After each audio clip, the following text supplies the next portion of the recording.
Ang ating ebanghelyo ngayong Miyerkules, 15 araw ng Abril, ay nagmula kay San Juan. Sapagkat gayon na lamang ang pag-ibig ng Diyos sa sangkatauhan, kaya't ibinigay niya ang kanyang kaisa-isang anak upang ang sino mang sumampalataya sa kanya ay hindi mapahamak, kundi magkaroon ng buhay na walang hanggan. Isinugo ng Diyos ang kanyang anak hindi upang hatulan ng parusa ang sanlibutan, kundi upang iligtas ito sa pamamagitan niya. Hindi hinahatulan ng parusa ang sumasampalataya sa anak, ngunit hinatulan na ang hindi sumasampalataya, sapagkat hindi siya sumasampalataya sa kaisa-isang anak ng Diyos. Ganito ang paghatol ng Diyos, na parito sa sanlibutan ng ilaw, ngunit inibig pa ng mga tao ang dilim kaysa liwanag, sapagkat masasama ang kanilang mga gawa. Kinasusuklaman ng mga gumagawa ng masama ang ilaw, ni hindi lumalapit dito upang hindi mahayag ang kanilang mga gawa. Ngunit ang namumuhay ayon sa katotohanan ay lumalapit sa ilaw, upang maihayag na ang mga ginagawa niya ay pagsunod sa Diyos. Ang mabuting balita ng Panginoon. Ang ating faithful reflection ay nagmula kay Brother Celton Sindo, Buhay Diyos.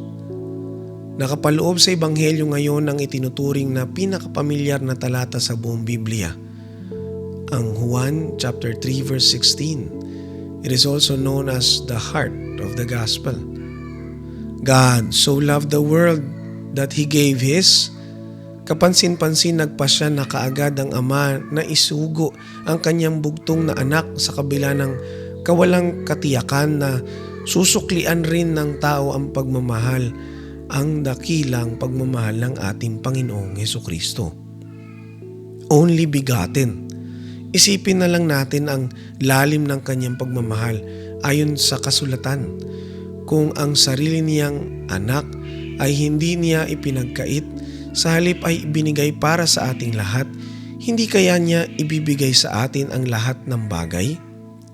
Kung naibigay na ng Ama ang pinakamamahal sa Kanya, yun kayang simpleng alalahanin natin ang hindi niya kayang ipagkaloob sa atin? Son, that whoever believes in Him may not. Sa pag-ibig ng Diyos, ang lahat ay pantay-pantay. Kung paanong wala itong itinatanggi, wala rin itong itinatanggi. Sa Kanya, lahat ay tanggap at tanggap ang lahat. Kaya't hindi dapat pagdudahan ang pagmamahal niyang wagas. Perish but have. Ang kaligtasan ay bunga ng ating pagtugon sa Kanyang paanyaya, kalakip ang ating matibay na pananampalataya. Sa Kanyang mapagmahal na paglingap, nakatitiyak tayong hindi kailanman mapapahamak. Eternal life. Ito ang buhay Diyos o buhay na kapiling ang Diyos. Isang buhay na ganap at kasiyasiya. Manalangin tayo. Salamat, Ama, sa dakila mong pagmamahal para sa buong sanlibutan. Amen. Sa ngalan ng Ama at ng Anak at ng Espiritu Santo.